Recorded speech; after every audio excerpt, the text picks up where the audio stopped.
Na mbuku nasikiliza matangazo yetu ya Amka na Baraka1 TV, ikiwa tarehe 18 mwezi ni wa 4 2026, saa 12 saa za Afrika Kati, saa 1 majira Afrika Mashariki, na mimi ni Rajabu Wakili Kabonga.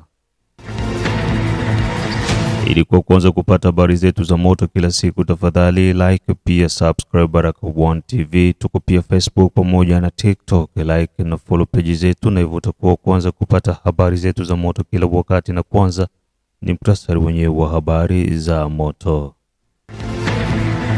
Uvira, tatizo kubwa la kumba jiji la Uvira. Meya wa jiji la Uvira hawataka wanaoshughulikia masuala ya ugawaji maji kuweza kuwa makini, huku pia mkutano mkubwa ufanyika kwa ajili ya kuhamasisha vijana kimaendeleo zaidi.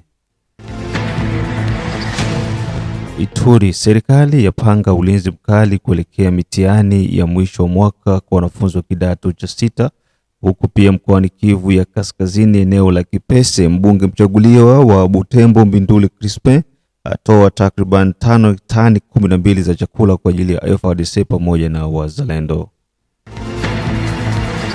Uturuki, Rais Felix Tshisekedi asisitiza usalama na maendeleo ya kanda la maziwa makuu zaidi nchini Jamhuri ya Kidemokrasia ya Kongo. Kumbuka pia kutembelea Mwangaza TV ambako utaendelea kukutana na baadhi ya matukio yote ambayo kuna ritima kutoka mashariki mwa Jamhuri ya Kidemokrasia ya Kongo, na vilevile usikose kushiriki na sisi katika Operation Saidia Muzalendo.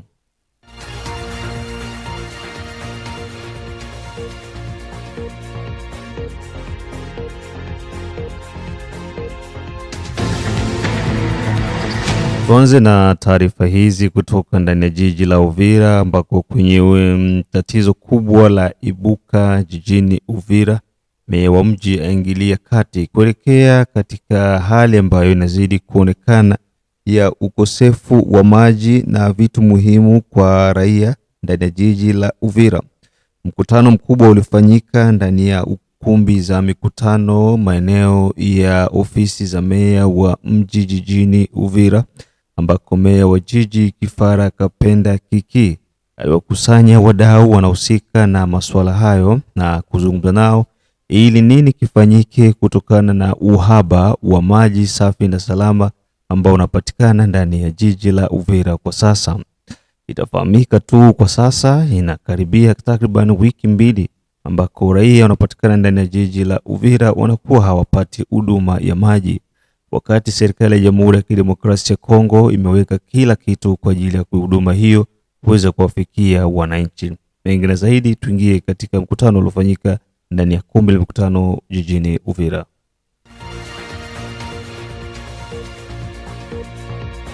Le maire intermédiaire de la ville d'Uvira, Kifara Kapenda Kiki, a ouvert officiellement ce vendredi 17 avril 2026 une séance d'échange entre les parties prenantes du secteur de l'eau, notamment les associations des usagers des réseaux d'eau potable, ASIREP en sigle, dans la ville d'Uvira et de la chefferie de Bavira. La réunion s'est tenue dans la salle polyvalente de la mairie. À l'ordre du jour, dresser un état des lieux du secteur afin de relancer les activités conformément à la loi numéro 15/022 du 31 décembre 2015 relative à l'eau en République démocratique du Congo. Au cours de la rencontre, Donatien Bougouma Tanganyika et Yao Mouma Herman, respectivement chefs des bureaux locaux du service public de l'eau dans la ville d'Uvira et dans la chefferie de Bavira, se sont succédés pour présenter la situation du secteur dans leurs entités. Ils ont indiqué que plusieurs activités ont été réaliser notamment la sensibilisation de la population et des ASIREP ainsi que leur accompagnement. Ils ont néanmoins relevé certains défis, dont le conflit persistant entre quelques gestionnaires des ASIREP. Dans son mot de circonstance, le maire d'intérim de la ville d'Uvira, Kifara Kapenda Kiki, a d'abord rendu un vibrant hommage au président de la République, Félix-Antoine Tshisekedi Tshilombo, qui ne ménage aucun effort pour améliorer les secteurs de l'eau en faveur de la population. Kifara Kapenda Kiki a ensuite salué les actions déjà réalisées depuis l'installation des bureaux d'eau dans sa juridiction. Il a insisté qu'aucune activité ne peut être menée dans le secteur de l'eau sans en informer au préalable le bureau compétent. Conformément à la loi, l'autorité urbaine a mis en garde les membres des ASIREP qui entretiennent des conflits au lieu de desservir correctement la population, rappelant que les bornes fontaines sont destinées à fournir de l'eau potable à tous. Dernière information que j'ai, batu tafutana kuoana mai haiko yetu, mai ni ya population. L'État li autorisé juu ya population. Aye sasa mweye balikonfie tu mission, mnaanza kukusana eko. Sasa signifike quelque part pako watu wenye hawayuwe wanaenda kinyume ya sheria. Ukienda kinyume ya sheria unaénerve déjà mission ya l'État, et à ce moment-là ça crée du trouble. Et nous, en tant que représentants, nous veillons kila kitu kikinaweza kuleta trouble automatiquement ndio mission yetu. Hatutachunga sema yo watu walipigana mipanga ndio tuwe kuintervenir, hapana. Et c'est comme ça que nous intervenons aujourd'hui. Réunion ya leo ya kutafuta kumettre l'ordre dans le secteur de l'eau. Il s'y est de signaler que la réunion a été présidée par la chef de division unique de la mairie, Madame Jeanne d'Arc Chakupewa Mtambala. Tofauti na hapo, pia kulifanyika mkutano maeneo ya Mulongwe ambako baraza la vijana jimboni Kivu ya Kusini waliweza kuwakusanya wananchi zaidi vijana na kuzungumzia kuhusiana na nini kinachowakwamisha katika kuweza kutengeneza miradi ili waweze kujiletea maendeleo wenyewe. Mwakilishi wa gavana aliweza kutoa kauli yake na kuwataka raia kuweza kuwa wabunifu ili waweze kupata misaada kutoka serikali. Na vile mchaguliwa wa jimboni Kivu ya Kusini aligusia swala la mikataba iliyosainiwa Marekani kati ya Washington na Jamhuri ya Kidemokrasia ya Kongo na kusisitiza kwamba mikataba hiyo ina faida kede kwa ajili ya raia wa nchini Jamhuri ya Kidemokrasia ya Kongo. Mengi na zaidi, ripoti kutoka kwa Rafael Rujeseko. Yameendeshwa hii Jumamosi tarehe 17 Aprili mwaka 2026, ambapo kilikuwa ni kikao kikubwa sana cha vijana wa baraza la usalama la vijana jimboni Kivu ya Kusini, ambapo kiini cha mazungumzo hayo cha hadharani ilikuwa ni kuita vijana kwa pamoja ili kuanzisha rasmi kampeni ya kijana kuwa na hali ya uzalendo. Hayo iliendeshwa katika maeneo ya mtaa wa kata la Rombe ya kwanza, mtaa wa Veni Faza, majira ya mchana kati, ambapo vijana wengi sana walifurika katika mazungumzo hayo ambayo yalilenga kijana kuwa na uzalendo. Vile katika hotuba mbalimbali, Dr. Cleophas Mayani ambaye alikuwa mratibu katika hatua ya kuonesha vijana namna jinsi wanatakiwa kuishi, alionyesha umuhimu wa vijana kuwa na hali ya uzalendo wa kupenda nchi yake, na vile kijana anatakiwa kuwa na mchango mkubwa katika usalama wa nchi ya DRC. Vile katika mazungumzo hayo alionyesha umuhimu wa mikataba ambazo zinasainiwa na Rais wa Jamhuri ya Kidemokrasia ya Kongo, ambaye amesema kwamba kwa upande wake ni masuala ambayo yanasaidia katika hali ya kutatua kwa amani mizozo ya kivita ambayo inaendeshwa na magaidi wa M23 wakizidi kuendelesha usalama mdogo mashariki mwa DR Congo. Hatua hii ambayo inasaidia wananchi ambao mara nyingi walikuwa wakijiswali kuhusu mikataba ambayo inasainiwa na rais wa DRC uko Qatar na uko Swisi na uko Marekani, ambapo mikataba hiyo makubaliano inakuwa inaleta purukushani kwa wananchi wakisema kwamba hawana faida yoyote katika mazungumzo hayo. Upande mwingine, viongozi hao wa vijana jimboni Kivu Kusini walionyesha wananchi wote umuhimu wao kufanya kazi kwa pamoja na vijana kuwa na utulivu, kwa sababu ni katika hali ya utulivu na diplomasia nyingi za rais wa DRC Felix Tshisekedi ndio maana hayo yote yatakwenda kusainiwa. Upande mwingine, viongozi hao kupitia point focal ambaye ni Dr. Mayani Cleophas alionyesha umuhimu wa kusema kwamba Mikataba yote na makubaliano yote ambayo yanazidi kusainiwa na rais wa DRC haina magumu yoyote ambayo yanaweza kuleta kwa wananchi, isipokuwa tu ni kusaidia kulenga na kusaidia wananchi ili mizozo ipate kumalizika kwa amani. Upande mwingine hayo yote yanakuwa yakisaidia wananchi, na upande mwingine ni kupongeza rais wa DRC ambaye kwa sasa diplomasia zake zinaendelea kuleta matunda mazuri kwa wananchi. Asante sana mwariri, tunamaliza kulanse hii kampani yetu ya Éveil Patriotique. Ilikuwa wakati nzuri ambao tulikutanisha vijana ili tuongee vitu ambavyo vinatuhusu. Hakuna mtu ambaye atakia kamata decision ambaye atasema kwa vijana kama sisi wenyewe atukamate ile conscience. Na ndio maana tulikuwa na hii moment ya kupresenter ile plan opérationnel post conflit yetu ambao itakuwa na maprojet mingi ambazo vijana wanaomba wa participer activement juu ile plan opérationnel ikuwe vraiment répondu. Au-delà ya ile ilikuwa moment ya kupartager maushuhuda ya vitu ambao tuliweza kusibiri hapa kwetu Uvira, na kitu ambao tunaweza kulomba kwa gouvernement na kwa communauté internationale ili vijana wa province yetu ya Sud Kivu sauti zao ziweze kusikilika mahali popote.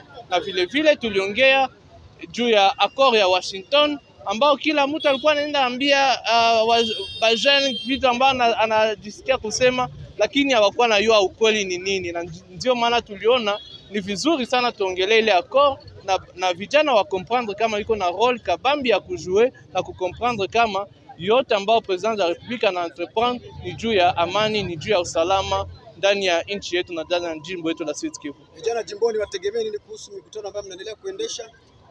Vijana kitu ambao ndawalomba kwanza tuweze kukua na umoja, tuweze kuwa kwa umoja ili hakuna kitu ambao tutafanya kama hatuko umoja.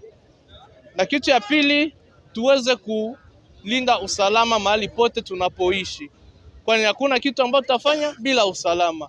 Na kitu ya tatu tuweze kujitegemea, kwani kama tujitegemee hatuwezi kuendelea, hatuwezi kufanya kazi. Mtu ambaye anajitegemea anapasha yua kama hakuna kitu inaweza muarete.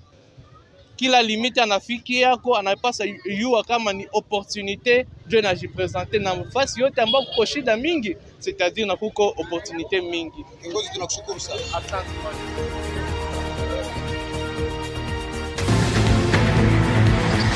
Na baada ya taarifa hizo kutoka jijini Uvira, huko unasikiza matangazo yetu ya Baraka One TV. Tuingie moja kwa moja huko mkoani Ituri ambako serikali yapanga ulinzi mkali kuelekea mitihani ya mwisho wa mwaka kwa wanafunzi wa kidato cha 6, huku pia maeneo ya Kipese pamoja na Katondi vile na Mubana. Mbunge mchaguliwa wa Butembo Mbindule Crispin atoa takriban tani 12 za chakula kwa FARDC pamoja na wazalendo.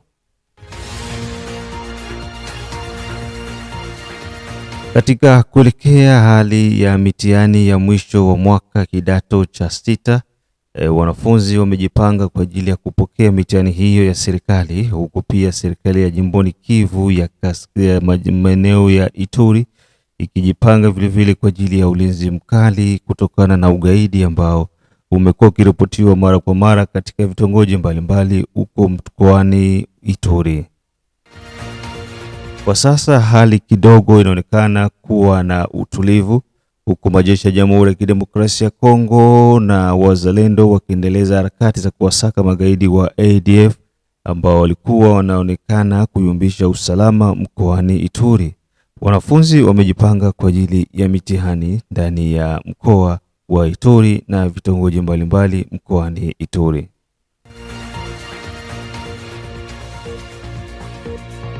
À Bougnan, les élèves finalistes abordent la dernière ligne droite avant les examens préliminaires. Dans plusieurs écoles de la ville, les cahiers sont ouverts, le groupe d'études se multiplie et l'ambiance est studieuse. Je m'appelle Laurie, je suis élève en 4e année secondaire à Bilingue Les Messagers. On fait des révisions, on lit les cours, on se concentre, on fait des groupes d'études et on essaye de se forcer à mieux comprendre les cours pour faire de notre mieux les élèves. Je suis élève du professeur scolaire La Racine à la section électricité. Nous sentons déjà capable de se présenter devant les juristes. Et nous sommes déjà fiers de lui. Une préparation rendue possible grâce à la situation sécuritaire relativement calme qui permet aux élèves de fréquenter régulièrement les écoles, comme l'a bien signifié le chargé d'études du complexe scolaire La Racine au centre-ville. C'est bien, il n'y a pas eu d'interruption. Nous avons travaillé régulièrement, convenablement, normalement, pas d'interruption, pas comme les années antérieures. Et là, je remercie les autorités politico-militaires. Dans les établissements scolaires, les enseignants intensifient les séances de révision pour mieux encadrer les candidats. J'enseigne les cours, bien sûr, à caractère social, spécialement les développements communautaires et autres. Les élèves sont prêts parce que les cours est déjà fini et nous sommes bien sûr à la phase de les apprendre comment maintenant s'attaquer, bien sûr, ou s'apprendre par exemple à des questions qui sont bien sûr posées. Mais sinon, tout est déjà fini. On est très sûr et très certain que les élèves sont très prêts pour affronter ces épreuves qui profilent la révision. Nous avons commencé par des grands chapitres. On a enseigné des grands textes avec des grands thèmes. Et nous avons préparé déjà les chapitres sur la dissertation. En tout cas, si aujourd'hui l'examen s'est présenté, nous sommes très sûrs et certains qu'il vaut bien s'en sortir. Et nous avons déjà des grands chapitres comme de littérature. On a commencé par la littérature négro-africaine. Maintenant, c'est la littérature congolaise. Même constant du côté des responsables scolaires qui saluent l'amélioration du climat sécuritaire, comme l'a si bien signifié Kataliko Mumbere, préfet du complexe scolaire bilingue Les Messagers. L'effort a été fourni, les enseignants n'ont négligé d'aucun effort pour se mettre en ordre. Les cours se passent très bien et nous espérons attaquer avec force. Le calendrier n'a pas été retouché, ça c'est déjà une particularité par rapport à l'année passée. Les dates ont été fixées et demeurent les mêmes. Nous nous y préparons, nous les respectons. Une situation sécuritaire apaisée qui redonne l'espoir aux élèves des Bougnan déterminés à affronter les examens préliminaires avec sérénité et confiance. Au gouvernorat de la province de l'Ituri, l'ambassadeur du royaume de Norvège a eu droit aux honneurs avant d'être reçu par le lieutenant général Uboya Kashmajoni, commandant des opérations et gouverneur militaire de l'Ituri. Le détachement de la police nationale congolaise est rangé pour vous accueillir et vous rendre les honneurs à l'occasion de votre visite de civilité au gouvernorat provincial de l'Ituri. Après les échanges avec l'autorité provinciale, ce diplomate a dévoilé l'objectif de sa mission en Ituri. C'est une opportunité de connaître plus, de savoir plus la province de Ituri, une province très, très importante. Et aussi la Norvège est une alliée de la RDC, donc ici c'est aussi une possibilité de connaître une partie importante de la RDC.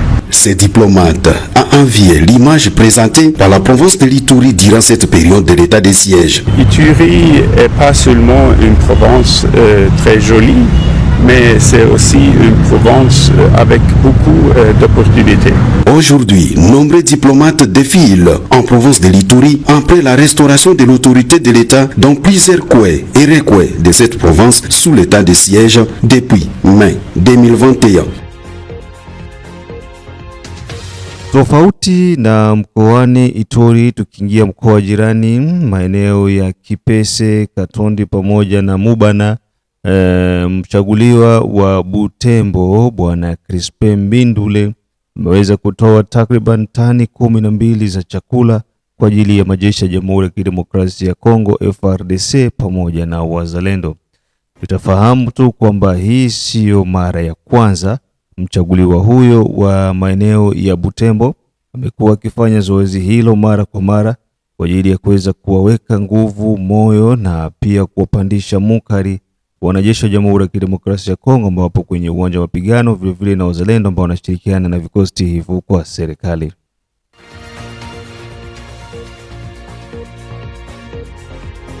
Chargé dans un camion de marque Fuso, Cette aide, à guise d'effort de guerre, a été accueillie à Kipese le jeudi 16 avril par les forces régulières, constituées de plusieurs centaines de sacs de riz, haricots, sucre, farine de maïs, poissons salés et autres. Ce don est à mettre à l'actif du député Mbindule Mitono Crispin, élu dans la circonscription électorale de Butembo au Nord Kivu. L'autorité territoriale, colonel Alekiwewa, n'a pas caché ses sentiments de satisfaction. Ce n'est qu'un sentiment de joie d'abord. Et en second lieu, je tiens à féliciter, à remercier vivement l'honorable Bindoulé pour ses gestes. Et je pense que ce n'est pas le premier geste. Donc vraiment, il est habitué, il est vraiment très accoutumé dans ce genre d'aide ou d'assistance. Je tiens vraiment à les féliciter et vraiment le remercier vivement au nom de FARDC et au nom également de nos vaillants Wazalendo également. Ces 12 tonnes de vivres viennent de renforcer la ration alimentaire des FARDC et Wazalendo, déployés dans des zones de retrait des rebelles du M23, à l'instar de Kipese, Katondu et Mubana, ont laissé attendre les commandants VDP, Leteki et Zaïrois.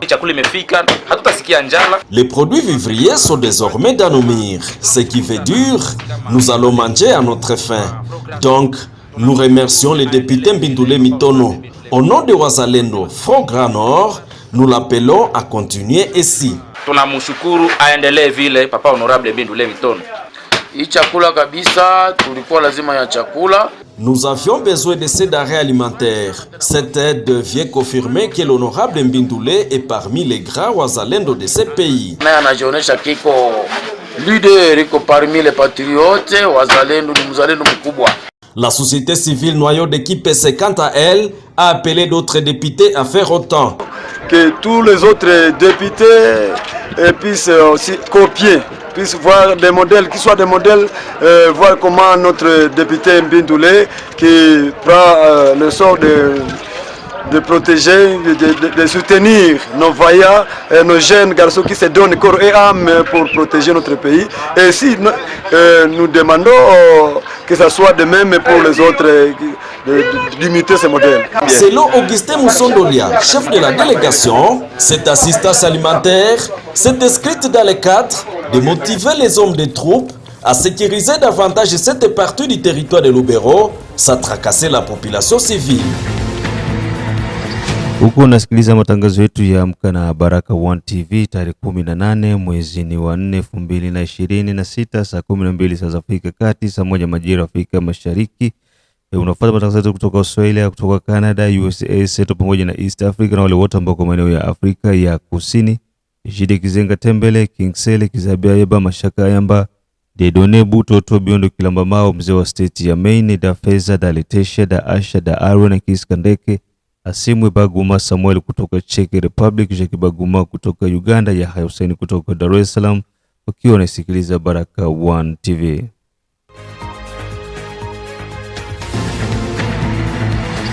Baada ya taarifa hizo, tuingie moja kwa moja Turuki na kuingia huko maeneo ya Uturuki ambako Rais Felix asisitiza usalama na maendeleo ndani ya ukanda wa maziwa makuu zaidi nchini Jamhuri ya Kidemokrasia ya Kongo.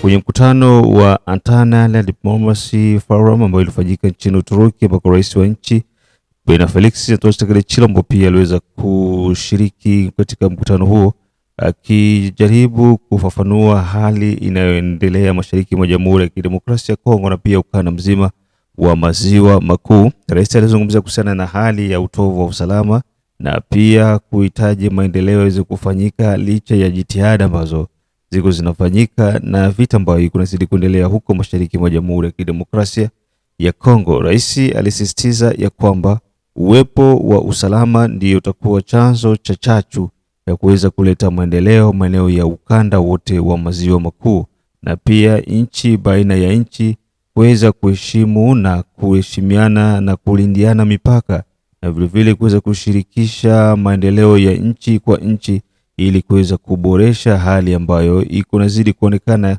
kwamba kudorota ndani ya ukanda wa maziwa makuu. Mengine zaidi, huyu hapa rais akiwa nchini Uturuki. Mais aussi le féliciter pour cette initiative que je trouve opportune et vraiment importante à ce stade de la vie diplomatique en ce moment dans le monde. Je dirais l'appropriation régionale, pour moi, est un élément très essentiel dans la stabilité du monde actuellement. Évidemment, le multilatéralisme a montré ses limites, mais je ne pense pas qu'il soit venu le temps de balayer ce multilatéralisme. Nous en avons besoin, mais simplement il faut le rebâtir, il faut le refonder à partir des régions.